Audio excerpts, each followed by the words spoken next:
On 2030 targets, do you think that not having a target going into the next election will help you win voters in seats like Benelong? Well, again, there are two very different approaches here. The Prime Minister has a renewables-only energy policy, which is a wrecking ball going through the economy. When people go home and look at their electricity bills and see 20, 30% increases in their electricity bills, they know it's not just their family. It's a local butcher, it's the local IGA, it's the local farmer. And that's why the prices of fruit and veggies have gone up. And that's why the price of everything has gone up under this government when you go to the supermarket. It's because of their energy policy. It's adding to inflation because the farmer now has a much bigger bill when they're turning their cold room on to keep their fruit and veggies stored until they can go to market. We know that the IGA, or even in your own situation at home, you've got freezers that run 24/7 or a fridge that runs 24/7. That is costing more and more for those businesses.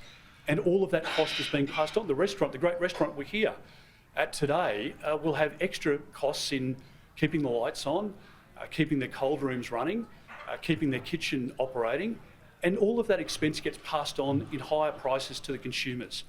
That's what Anthony Albanese is promising people. Now, the Prime Minister needs to sign up to the 2035 target in February of next year.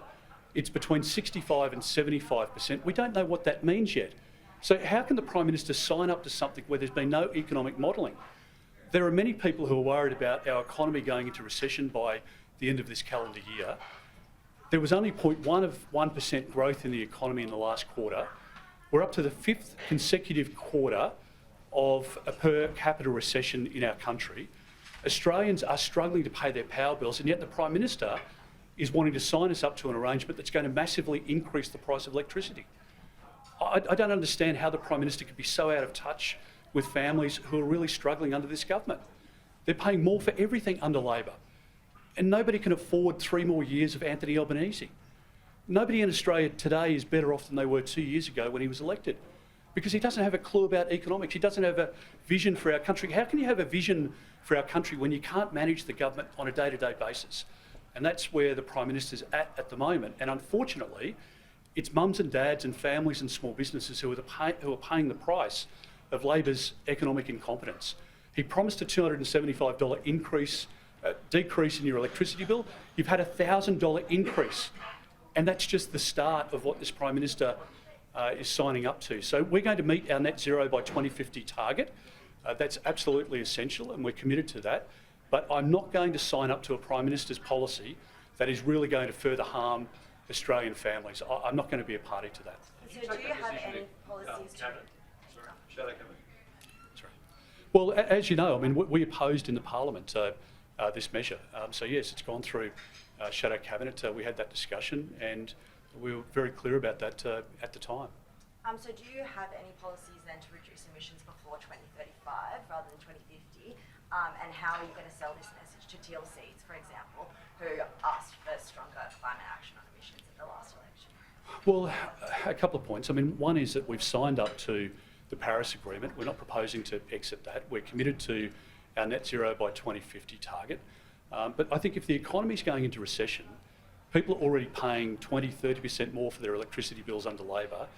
Will it be another 20 or 30% or beyond that if it's going to 65 to 75%?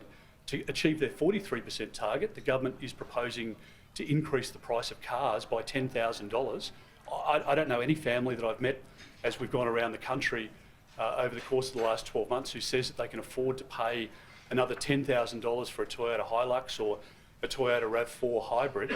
I mean, nobody can afford these prices under Labor. And the Prime Minister might want to please his friends on the global stage. He loves a good trip, we know that. But my job and his job should be to provide support to the Australian public, not to make life harder. And at the moment, if they're saying that we should sign up to a policy where we haven't seen economic modelling, we haven't had the advice from Treasury or from the central agencies, and we sign up to it sight unseen, not understanding the impact of it, why would we do that? It would be reckless. And I think we've got a sensible, measured approach. I want to help families get their power bills down. I want electricity costs to be cheaper in our country. I want them to be I want businesses in particular, but families as well, to have consistent or reliable power, and I want greener power. But at the moment, the government is slowly choking the Australian economy, and Australian families and small businesses are feeling it in their hip pockets. And he's proposing to jack electricity prices up more and more, and they're going to be unreliable, as the energy regulator points out. And we're just not going to be a party to that.